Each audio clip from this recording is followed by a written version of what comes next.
오늘 설교의 제목이 다락방 교회입니다. 제목부터가 다락방 하면은 우리나라 사람들의 생각하면 안방 큰 방 위에 뒤에 부엌이 있으면 그 틈에 막아서 다락방을 만들었죠. 그 다락방은 굉장히 추억이 많은 곳입니다. 저도 다락방에서 생활할 때가 있었어요. 안방이 큰데 그 뒤에 주방 바로 위에 다락방 섰는데 거기는 어쩔 수 없어가지고 연탄난로를 피웠는데 그 연탄난로에 겨울 되면은 시루떡 말고 그냥 가래떡이죠.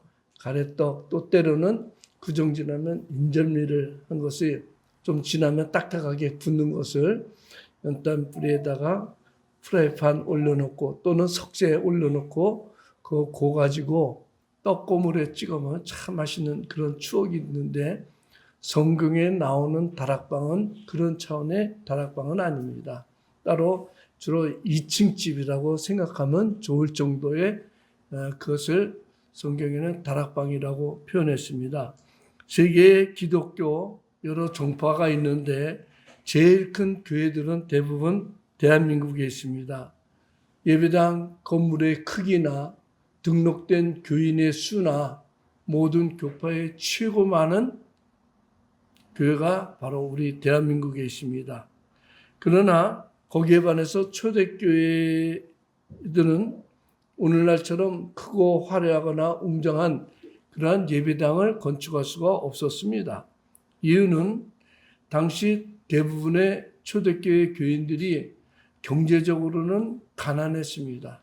그래서 큰 예배당 같은 것은 지을 수가 없었고 또 유대교부터 내려오는 종교 사상에 성전 하나만 있으면 됐기 때문에 이렇게 각 지역별로 예배당을 지으질 않았습니다. 또 정치적으로 보면 당시 예수 그리스도를 믿는다는 것은 로마의 국법을 어기는 것이고 또 황제 숭배를 거역하는 반국가적인 범죄가 되었기 때문에 어쩔 수 없이 소수의 규모로 모여서 은밀하게 예배드리기를 힘썼습니다. 또 종교적으로 보면은 유대교에서 기독교인들은 출교를 시켰기 때문에 출교를 당하면 사회에서 올바른 활동을 할 수가 없었습니다. 그래서 이런 경제적, 정치적, 종교적인 문제로 인해서 자연스럽게 가정 중심의 예배를 드렸고 또 따라서 개인의 집에서 모임을 가졌기 때문에 가정교회가 되었습니다. 그 대표적인 교회가 오늘 본문에 나오는 마가의 다락방, 흔히 마가의 다락방이라고 하는데 정확하게 말하면 마가의 어머니의 다락방입니다.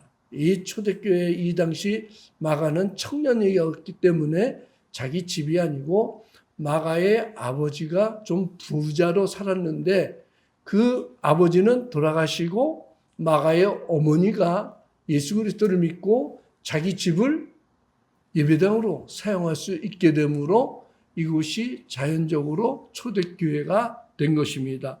그래서 다락방 교회라고 이름을 붙였는데 이 다락방 교회는 현 시대 우리 기독교의 교회가 갖춰야 될 것을 먼저 예수님께서 가르쳐 주신 교회가 다락방 교회인 것입니다. 그렇다면 다락방 교회하고 현 시대의 교회하고 이 차이점을 또 아니면 공통점을 여러분들이 스스로 판단해 보시고 현 시대의 교회가 갖춰야 될 것은 무엇인지 말씀을 통해서 깨닫는 시간이 되기를 주님의 이름으로 축원합니다. 다락방 교회는 첫 번째 예수님의 말씀과 성찬이 집례된 교회입니다.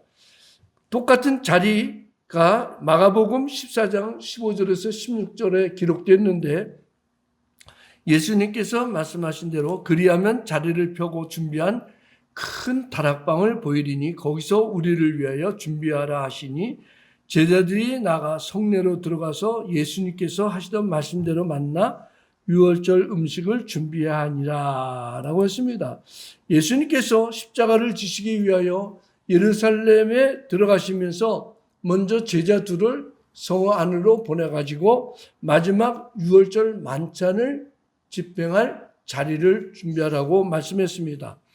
예수님의 말씀대로 성 안에 들어간 두 제자는 성내에 물동이를 이고 가는 사람을 만나게 되었고 그 물동이를 이고 가는 사람에게 우리 주인께서, 즉 예수님께서 당신의 집에 마지막 성만찬을 할 자리를 제공해 달라라고 부탁을 했더니 거절을 하지 않고 자리를 제공해 준 데가 바로 이 다락방이었습니다. 예수님은 말씀하신 대로 유월절 만찬을 집례하기 위해서 마리아의 집에 들어갔는데 그 마리아의 아들이 마가였습니다. 예수님은 다락방에 올라가신 후 제자들과 마지막 만찬을 나누셨습니다. 그리고 제자들의 발을 씻겨주시면서 서로 사랑하라는 마지막 새로운 계명을 주셨습니다. 그리고 유언적인 고별 설교를 했는데 요한복음 보면 예수님이 제일 오랜 동안 설교하는 것이 유언적인 설교 내용이었습니다. 그리고 요한복음 17장에 마지막 대제사장적인 기도를 했습니다. 제자들을 위해서 또 예수님을 따르는 많은 사람들을 위해서 최후 마지막 기도를 하신 후 그리고 십자가에 달리셨습니다. 이처럼 예수님께서 제자들과 마지막으로 함께 하신 곳이 신약시대 최초의 교회가 된 것은 매우 중요한 의미가 있습니다. 이런 차원에서 보면 다락방 교회는 예수님이 직접 집례한 성찬이 있었습니다. 성찬은 예수님이 말씀하는 것을 실물로 배우는 것, 그것을 성찬이라고 여러분들이 배우면 좋습니다. 예수님의 살과 피를 영적으로 먹고 마시면서 십자가의 도를 전하고 영원토록 기념하라 하신 말씀의 강화를 실물로 보여준 것이 또 실물로 교육한 것이 성찬인 것입니다. 그리고 말씀이 있으면서 동시에 예수님이 발을 닦아주신 것처럼 섬김의 도를 가르친 것이 바로 다락방 교회인 것입니다. 당시 마가는 청년이었기 때문에 예수님을 직접 따르지는 못했습니다. 하지만 그 다락방에서 예수님이 제자들을 가르치고 성찬을 하고 또 말씀을 강한 것을 들은 후에 훗날 베드로 사도를 따라다니면서 천국 복음을 전하고 또 나중에는 마가 복음을 집필하게 되었습니다.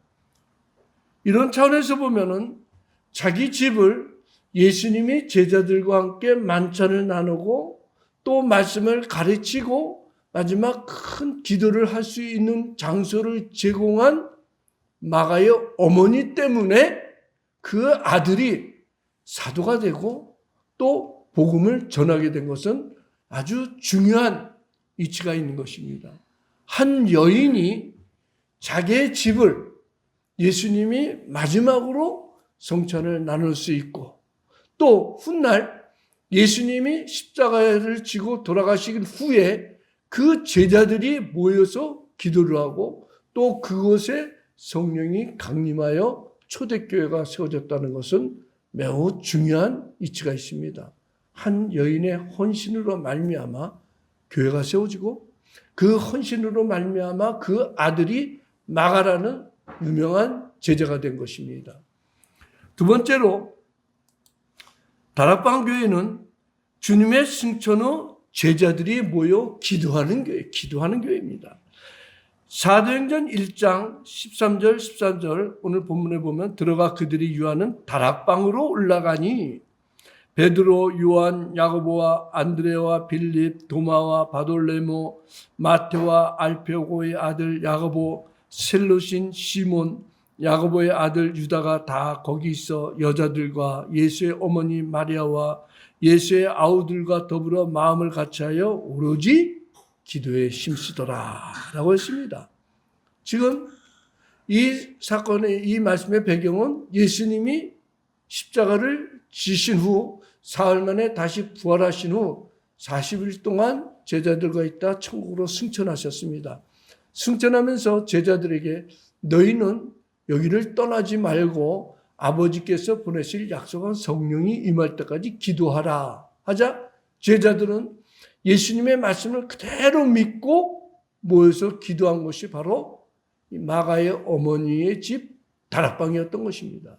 그러니까 이 다락방이 교회라는 것은 중요한 의미가 있는 것이 뭐냐면 예수님이 십자가를 지기 전에 마지막 제자들과 함께 고별 만찬을 하고 고별 설교를 하고 제사장적 기도를 했던 그곳이 이제 예수님의 승천 후에는 예수님이 보내시다는 성령을 대망하면서 기도한 것이 바로 이 다락방인 것입니다.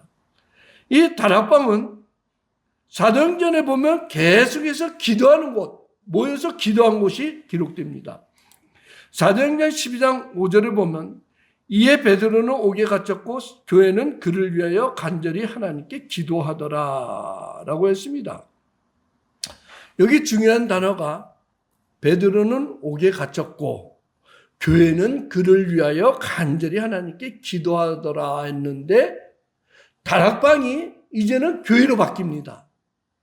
그전에는 다락방이라고만 했는데 이제는 교회라는 말을 씁니다. 왜? 집 배경을 보면 헤로드 왕이 유대인들의 환심을 살려고 기독교인들을 붙잡아다가 요한의 형제 야고보를 죽입니다. 그 야고보가 죽이자 유대인들이 신이 났습니다. 아주 좋아했습니다. 그래서 헤롯이 정치적으로 유대인들에게 신임을 받기 위해서 유대인들이 좋아하는 기독교인들을 핍박하는데 아주 혈안이 된 거예요. 그래서 야고보 제자를 죽이고 그 다음엔 사도 중에 최선두인 베드로를 붙잡았습니다. 그리고 옥에 가둬놨습니다. 그리고 4명씩 4군데를 지켰습니다. 도저히 도망갈 수 없도록 발에는 착고를 세웠습니다. 베드로는 모든 것을 포기하고 이제 내일이면은 나는 야고보처럼 죽는구나. 이제 나는 갔구나 하면서 천국을 소망하고 아예 잠을 잡니다. 이때 교회는 즉 예수님이 남겨둔 다른 사도들, 제자들은 교회에 모여서 기도에 힘썼다는 거예요. 그 기도에 힘쓴 결과 한쪽에서는 교회에서 제자들이 모여서 간절히 기도했는데 한쪽에서는 정작 핍박을 당하는 베드로는 아주 편안하게 코를 골면서 자고 있습니다. 어떠한 큰 문제도 하나님께서 해결하는 방법을 교회를 통해서 보여준 거예요. 죽음을 앞둔 당사자는 편하게 잠을 잤지라도 교회는 깨어서 기도한다면 하나님이 큰 기적을 나타냈는데 예수님께서 천사를 보내가지고 잠자고 있는 베드로의 옆구리를 쿵 칩니다. 성도 여러분, 한번 생각해 보세요. 잠자고 있을 때 누가 옆구리를 쿵 치면 얼마나 아프겠습니까? 벌떡 일어났죠? 깨가지고 보니 천사가 앞에 있는 거예요. 나를 따라오너라 했더니 따라가는데 옥문 바로 앞에 군인 4사람이 지키고 있는데 문이 자동적으로 열립니다. 그 군인들이 보면은 틀림없이 잡을 텐데 하나님께서 눈을 싹 가리니까 베드로하고 천사가 지나가도 모릅니다. 4번이나 그렇게 해가지고 옥중에서 나와가지고 제일 먼저 찾아간 것이 제자들이 모여있는 다락방에 올라왔습니다. 다락방 문을 꽝꽝꽝 두드리니까 제자들은 두려워서 이제 로마의 군인들이 우리를 잡으러 왔구나 하고 문을 못 열어줍니다. 계속 베드로가 두드리니까 여자 하인이 딱 나왔고 문틈에 싹 보니까 베드로인 거예요. 다른 제자들에게 아니 베드로 사도가 지금 옥에 있는 것이 아니라 이 앞에 나와서 문을 두드립니다 하니까 제자들이 아 베드로가 아니고 베드로는 죽었고 그 천사가 왔나 보다 했는데 베드로가 얼마나 어이가 없겠습니까? 내가 살아서 왔는데 하고 계속 듭니다. 나야 나 문 열어라 해가지고 문 열으니까 다른 제자들이 다 놀랐죠. 왜? 하나님께서 기도를 들어주시고 베드로를 풀어주신 것. 기도는 열심히 했는데 하나님이 그처럼 베드로를 살리시고 옥문을 나오게 할 줄은 생각지도 못했죠. 우리 인간들이 그래요. 기도를 하는데 막상 응답되면 놀라서 자빠져요. 왜? 자기가 기도할 때는 도저히 이루어질 수 없는 아주 절박해서 기도를 하긴 했는데 막상 하나님이 응답하는 것은 그거는 뒷문제로 생각하는 거예요. 어쨌든 여기서 중요한 것은 교회는 간절히 기도했다는 것. 문제가 있을 때 도저히 인간적인 방법으로 해결할 수 없을 때 교회는 기도했다는 거예요. 그리고 그 기도에 따라서 하나님은 천사를 보내가지고 베드로 사도를 바로 옥에서 끌어낸 것이죠. 그리고 사도행전 12장 12절에 보면 깨닫고 마가라 하는 요한의 어머니 마리아의 집에 가니 여러 사람이 거기 모여 기도하고 있더라. 동일한 내용입니다. 앞에 12장 5절은 베드로가 옥에 갇혀 있을 때 간절히 기도한 거고 12장 12절에는 베드로가 나와가지고 마리아의 집 바로 다락방에 가가지고 가보니 제자들은 그저 기도만 하고 있는 거예요. 성도 여러분, 이 기도가 교회의 힘인 거예요. 기도가 하늘문을 여는 비결인 거예요.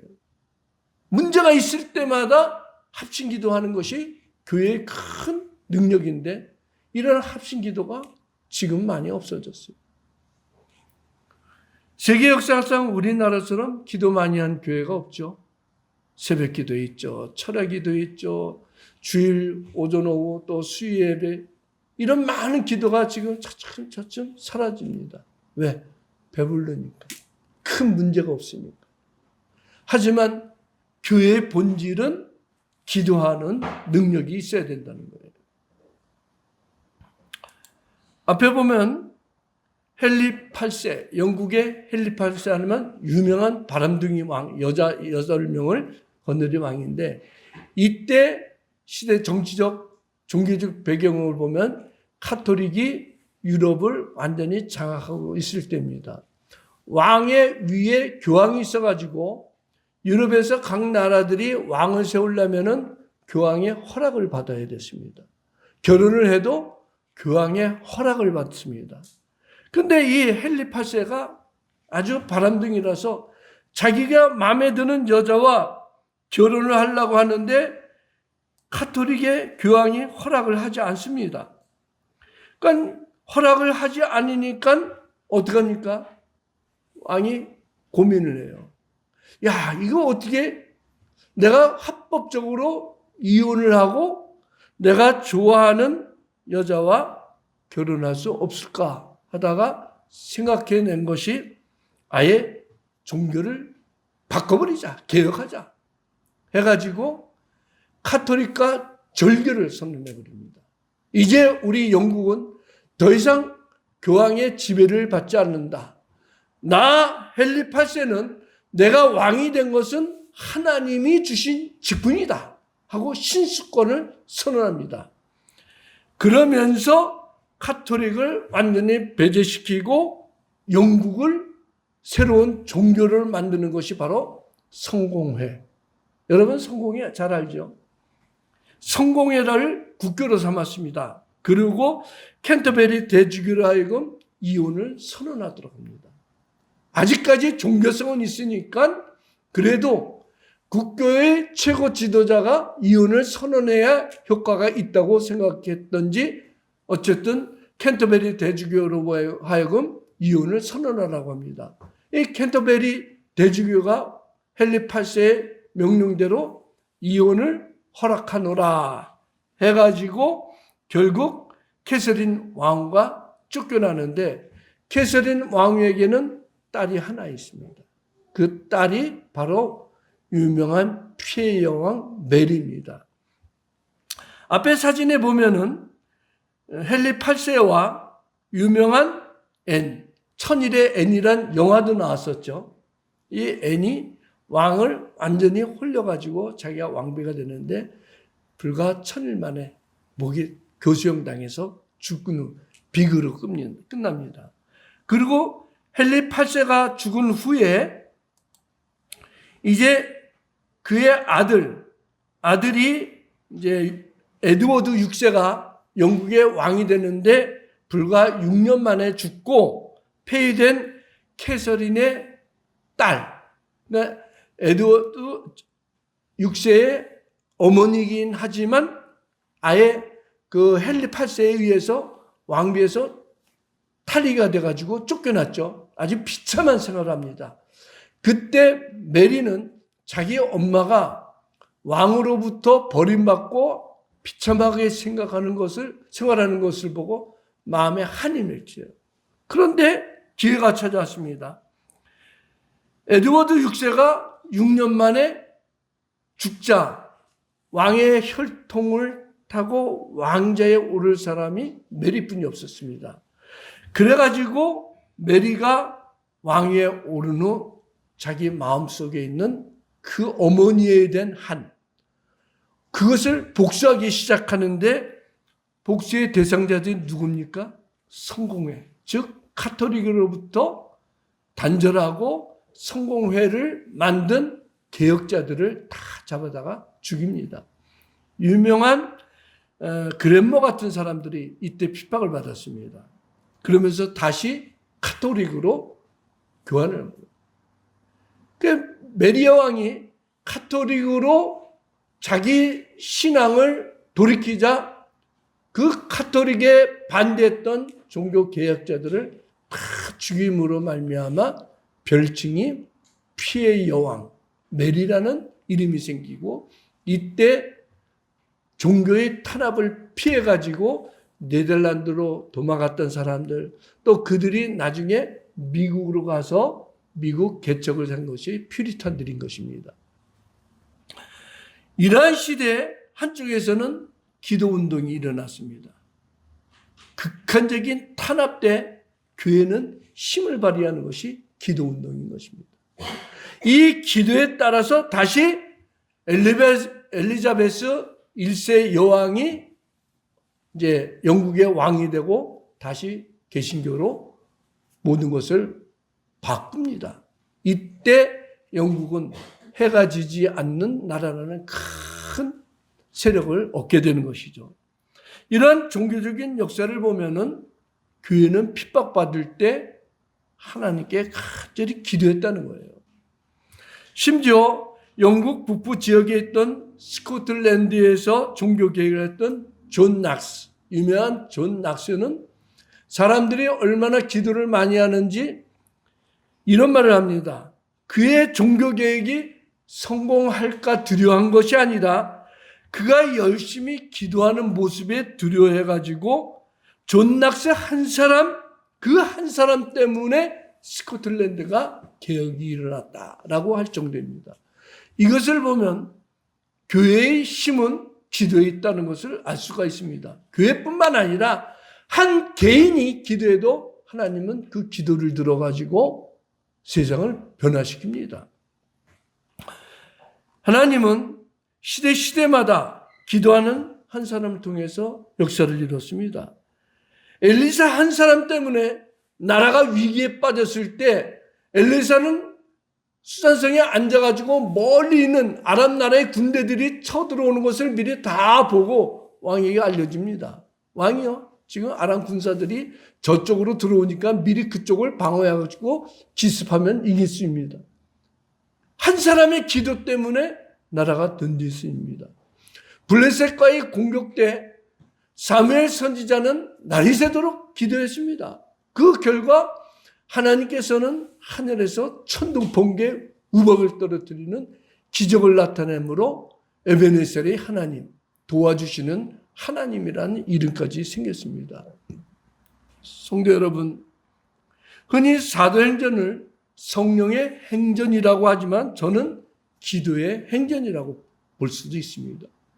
성령이 큰 역사를 하기 이전에 뭐가 있어요? 기도가 있었다는 거예요. 기도의 중요성과 능력을 기록한 것이 사도행전인 것입니다. 이런 차원에서 성도 여러분, 여러분이 마음에 계획이 있고 소원이 있다면 하나님을 먼저 찾으세요. 하나님께 간절히 기도하면 때가 되면 반드시 이루리라 하시는 그 하나님의 약속이 여러분의 생활을, 여러분의 마음의 소원을 다 이뤄줄 줄 확실히 믿습니다.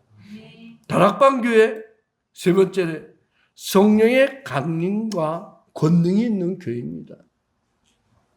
사도행전 2장 1절에서 4절에 보면 예수 믿는다는 사람은 다 아는 내용이죠. 오순절 날이 이미 이름에 그들이 다 같이 한 곳에 모였더니 호련히 하늘로부터 급하고 강한 바람 같은 소리가 있어 그들이 앉은 온 집에 가득하며 마치 불의 혀처럼 갈라지는 것들이 그들에게 보여 각 사람 위에 하나씩 임하여 있더니 그들이 다 성령의 충만함을 받고 성령이 말하게 하심을 따라 다른 언어로 말하기를 시작하니라. 다락방에 모여서 기도했습니다. 예수님의 말씀대로 예루살렘을 떠나지 말고 아버지의 약속한 성령이 임할 때까지 기도에 전혀 힘쓰는 날이 열흘 동안입니다. 그리고 마침내 오순절이 이루자 하늘에서 갑자기 하늘문이 열리고 성령이 바람같이 불같이 임한 것입니다. 이 성령의 강림을 간단하게 보면은 첫째는 호련히 출처가 하늘로부터입니다. 인간의 계획이나 인간이 이벤트로 인해서 성령이 강림한 것이 아니라 하늘로부터 임했다는 것은 하나님의 계획에 따라서 예수님이 제자들에게 약속한 성령을 보내주신 것입니다. 예수님께서 십자가 위에서 죽기 위해서 하늘 영광 버리고 사람의 몸으로 이 땅에 오신 것처럼 성령께서 예수님의 십자가의 구원을 완성하고 그 십자가의 도를 믿도록 하늘로부터 제자들에게 임한 것입니다. 그래서 미국의 속담에 성령을 받지 않고 목회를 하라, 가장 큰 저주를 여깁니다. 성도 여러분, 성령을 받지 않고 예수를 믿는다는 것이 얼마나 힘든지 아세요? 성령을 받지 않으면 예수 그리스도가 믿어지지는 않습니다. 십자가의 죽으심과 다시 부활한 것이 인간의 이성으로 안 믿어지는 거죠. 예수님이 바다 위를 걸었다, 풍랑을 잠잠히 이겼다, 죽은 자를 다시 살렸다, 안 믿어지는 거예요. 근데 그걸 믿어야 된다는 것이 얼마나 힘들어요? 근데 더군다나 목사가 됐는데 성령을 받지 못했습니다. 자기는 이성적으로는 성경이 안 믿어지는데, 성경 속에 있는 기적이 안 믿어지는데 그걸 또 선언해야 되잖아요. 얼마나 갈등이 있고 힘들겠어요? 그 속담에 성령 받지 않고 목회를 하는 것이 큰 저주라는 거예요. 성령이 임하면은 예수가 나의 구주가 됐다는 것이 믿어지는 거예요. 그래서 저는 세례 줄 때 꼭 예수 그리스도를 믿느냐 할 그 질문이 뭐냐면 구원을 받았느냐? 구원을 믿느냐? 그것을 뜻하는데 내가 예수 그리스도를 믿고 구원을 받았습니다 하는 것이 뭐냐? 나는 성령을 받고 내 영혼이 거듭나서 예수 그리스도가 나의 구주라는 것이 믿어집니다. 이것을 고백하는 거예요. 그 성령이 임했다는 것은 이제 제자들이 완전히 새로운 사람으로 거듭났다는 것입니다. 그 다음에 두 번째 보면 두 번째 귀의 소리가 되는 청각적인 체험으로 성령이 강림했습니다. 급하고 강한 바람 같은 소리가 임했다. 급하고 강한 바람 같은 소리. 청각적으로 체험을 주신 거예요. 그 다음에 세 번째는 눈에 불이 보이는 시각적인 체험의 강림입니다. 성령이 불의 혀처럼 갈라지는 것처럼 각 사람에게 들어가는 것이 눈으로 보였어요. 왜? 체험을 주신 거예요. 지금 현 시대 성령이 임할 때 소리가 들리고 불이 갈라지는 것처럼 나에게 임하고 그건 아니에요. 이런 성령의 강림 체험은 일회성이다 이거죠. 근데 동일하게 지금 2000년이 지난 2005년에도 하나님은 우리에게 성령을 보내주시는데 불같이 바람같이 그런 식으로 동일하게 임하지는 않는다는 거예요. 때로는 물처럼 잠잠하게 내 안에 임해가지고 예수 그리스도가 믿어지도록 하나님께서 역사하시는 거예요. 그러니까 2000년 지나 지금 현재의 2025년 지나 성령이 임하는 것은 형태적인 것은 각 사람에게 다를지라도 동일하게 임하면은 예수 그리스도가 구주로 믿어지게 된다는 거예요. 그 다음 네 번째는 각 사람 위에 충만하게 임했습니다. 왜 그래요? 모든 제자들이 성령 충만함을 받아야지 더 이상 핍박을 두려워하지 않고 죽음을 두려워하지 않게 되는 거예요. 예수 그리스도의 부활이 믿어지니까 담대하게 십자가와 부활의 증인이 되었던 것입니다. 그 결과 제자들은 담대히 나가서 복음을 전하고 12제자 모두가 사도 요한을 빼고는 순교자가 되었던 것은 성령님의 강림과 성령님의 권능이 임하니까 복음을 전하고 때로는 나가서 예수 그리스도의 이름으로 병든 자를 치료하고 심지어 죽었던 자도 다시 살릴 수 있는 능력이 임했던 것입니다. 그러나 무엇보다도 성령이 임함으로 가장 중요한 것은 내가 죽어도 천국에 들어갈 수 있다는 것과 다시 부활할 수 있다는 것이 믿어지니까 순교의 제물이 될 수 있었던 것입니다. 이처럼 성령 강림은 제자들로 하여금 예수 그리스도의 십자가 부활을 믿고 또 그것을 강하게 전할 수 있도록 예수님의 말씀대로 성령이 임한 것인데 그 장소가 그 당시 화려한 솔로몬의 성전이 아니라 다락방에서 모여서 기도했던 그 교회에 성령이 임하신 것입니다. 이런 차원에서 보면 성령이 강림하는 것은 우리에게 정말 꼭 중요한 것입니다. 앞에 사진에 보면 지금도 예루살렘에 있는 성령 강림 기념 교회가 있습니다. 그 내부는 이렇게 아름답게 지었습니다. 우리가 흔히 보는 조그만 다락방이 아니라 보기에도 굉장히 크게 좀 만들어놨죠. 제가 22년 전에 처음으로 성지 순례 갈 때 이집트하고 두 번째 코스가 이스라엘이었습니다. 그리고 예루살렘에 여러 군데 처음에 그 혼인잔치했던 곳, 거기서부터 주기도문 교회 여러 군데 다 많이 다녔는데 저는 성지 순례 가기 전에 준비를 많이 했어요.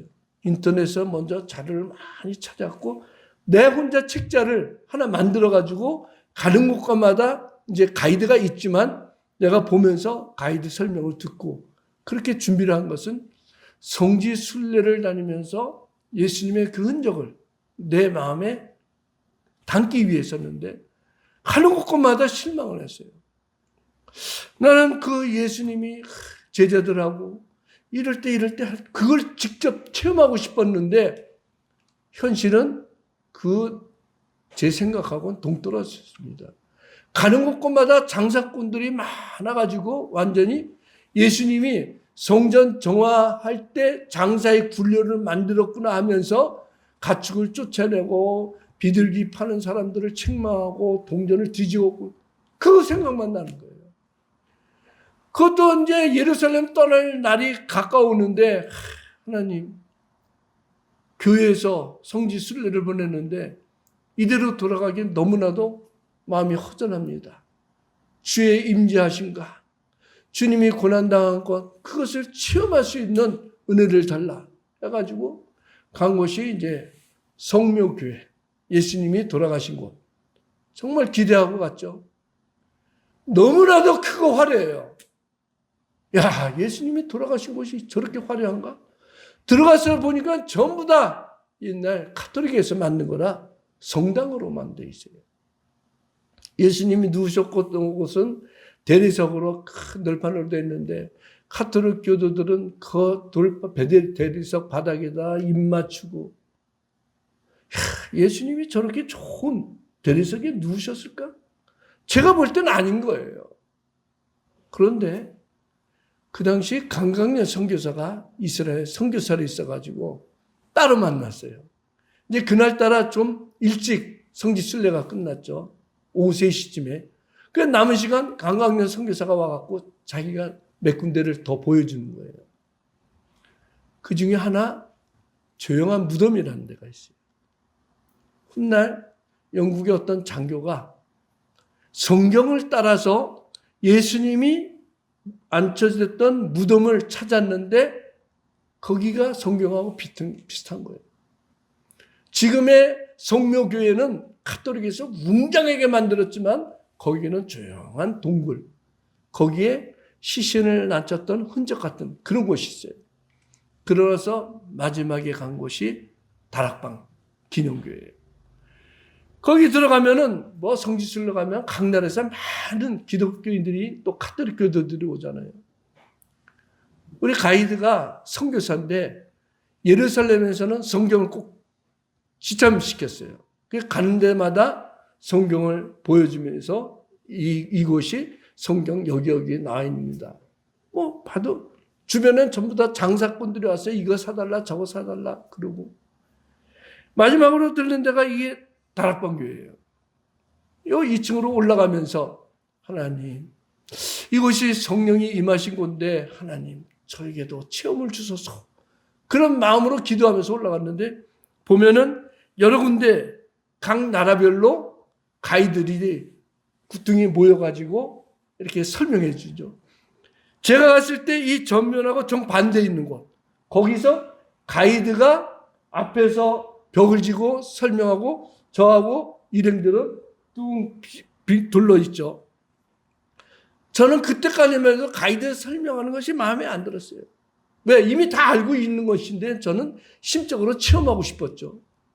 그럼 가이드가 설명하고 이제 순례객들은 뒤에 있고 제가 맨 뒤에서 뒤를 봤어요.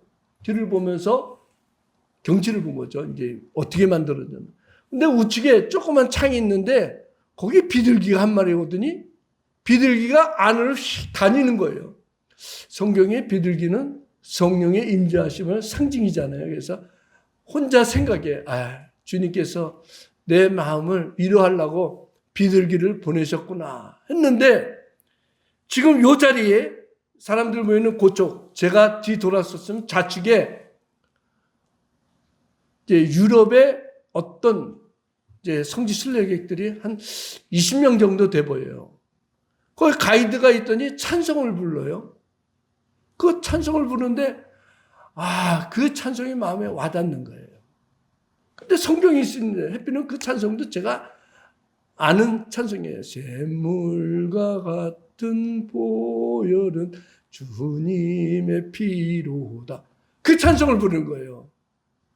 그래서 저도 돌아보고 그 사람들이 부른 찬송을 우리말 찬송으로 크게 불렀죠. 이제 뒤에 있던 사람들은 조금 거슬렸겠죠. 왜? 가이드는 한창 이 성령 강림 다락방 교회를 설명하고 있는데 저는 엉뚱하게 그냥 혼자 돌아서서 그 사람들하고 같이 찬송을 부르니까 이상한 일이 생겼어요. 그 찬송을 부르던 사람들이 제가 우리말로 크게 부르니까 전부 다 돌아보더니 저를 보기 시작한 거예요.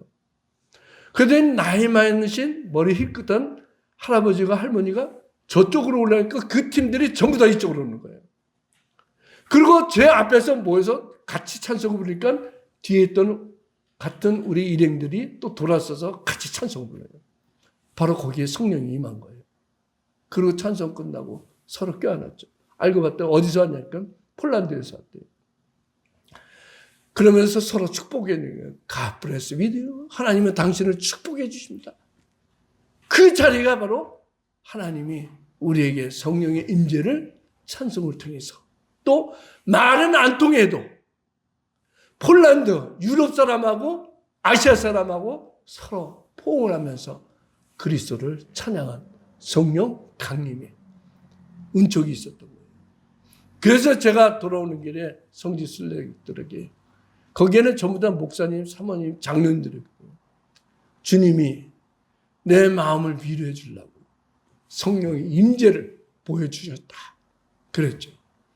성도 여러분, 주님의 은혜는 다락방도 좋습니다. 골방도 괜찮습니다. 아무도 보지 않아도 주님을 사랑하는 마음과 주님을 향한 소망을 가지고 기도한다면 어디서든 우리를 만나 주시고 우리의 마음과 우리의 모든 소원을 이루어줄 줄 확실히 믿습니다. 할렐루야. 기도하겠습니다.